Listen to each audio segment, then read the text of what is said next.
guys, it was bound to happen. Eventually, I would have gotten around to reviewing the latest Ghostbusters remake, or as this movie is subtitled, Ghostbusters, Answer the Call. What the fuck is that shit? Answer the Call? That's a terrible name. Now, I know some of you guys are watching my video right now, and you're thinking to yourself, oh, Tom, you're a little biased about this new movie. How dap? Well, yeah, kind of a little bit. But can you guys blame me? I mean, come on.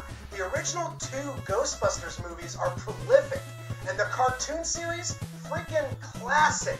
And you can't forget about the comic books and the video games and the action figures. I mean, when it came down to Ghostbusters back in the day, they were cultural icons. Ghostbusters! Each sold separately. Any ghosts in the museum? Nah. What about me and my mummy? Mummy monster! Drop everything, Winston! Heads up, Bankman! Blast him! What a pinhead! Run! See, now for the little shrimp. Ecto-3'll get him. The real Ghostbusters, new from Kenner. Got him! So when I heard movie producers were revamping the Ghostbusters series with an all-female cast, well, I wasn't necessarily opposed to the idea straight away. I mean, back in the day, I actually created a Ghostbusters fan fiction, a part 3, if you will, that included a female Ghostbuster in it. I always pictured her played by someone like Sarah Silverman, but when I saw the cast lineup for this movie, I got real iffy on it real fast.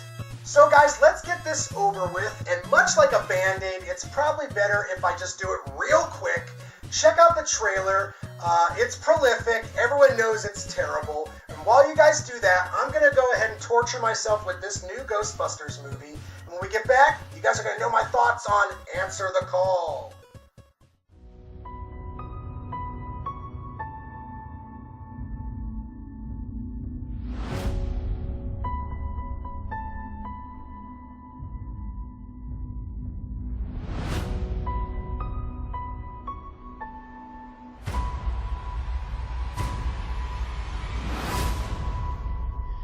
A class 4 operation. It's okay. She seems peaceful. My name is Erin Gilbert, Doctor of Particle Physics at...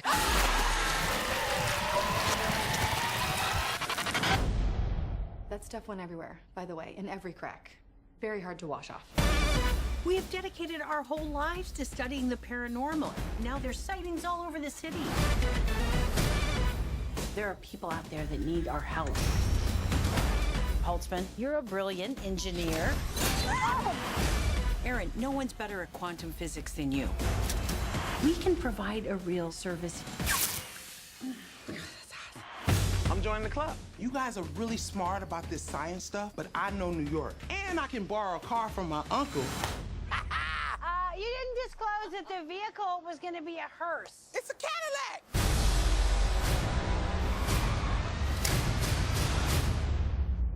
Let's go. Let's go. Oh, Did you I'm want to? sorry. I'll let you. Next time. Okay. Someone is creating a device that amplifies paranormal activity. And we might be the only ones who can stop it.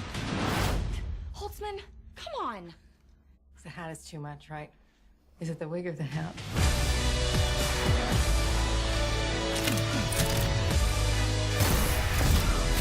There's a bigger picture at hand here.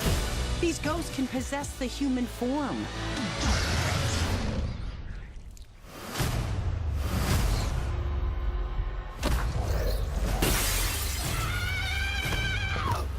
Oh, hell no, the devil is a liar!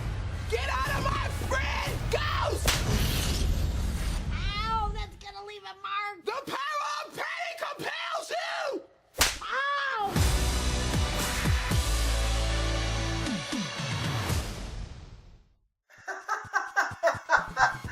Oh man, guys, I just got done watching the latest Ghostbusters remake, and I'm happy to say that, you know what?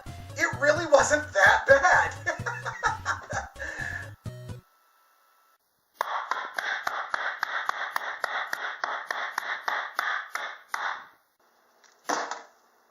Just kidding, guys. It's freaking awful. For the most part, it really just lifts, cherry picks elements from the first 2 movies and even the cartoon series from back in the day.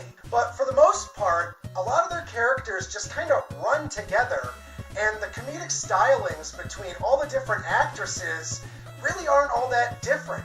So not only is the comedic element extremely one-note, but a lot of the movie just doesn't have the same heart and soul. You know, the director or the writer or whoever was involved, they throw the rules for the proton pack out the window, and not a lot of it makes any sense. They're just busting ghosts with proton packs and killing them on the spot. Melissa McCarthy was actually kind of dull in this movie, and a lot of her scenes just really weren't all that funny in my opinion. And I know how this is going to sound, to my audience, but actor Chris Hemsworth really is the best aspect of this latest Ghostbusters movie. Most of his scenes are freaking hilarious, but all in all, guys, I really can't recommend this film. If anyone asks me about the Ghostbusters or where they should start in the series, wholeheartedly I would tell them to begin with the original movie, move on to part 2, check out the cartoon series, and then put it to bed. Anything after that is just hogwash in my opinion. So I gave it a chance, I tried to watch it non-objectively, and, I really wanted to enjoy it for what it was worth, but for the most part, this movie really left a sour taste in my mouth, and if I had to give it a star count, I would only be able to award this movie maybe a 4 out of 10.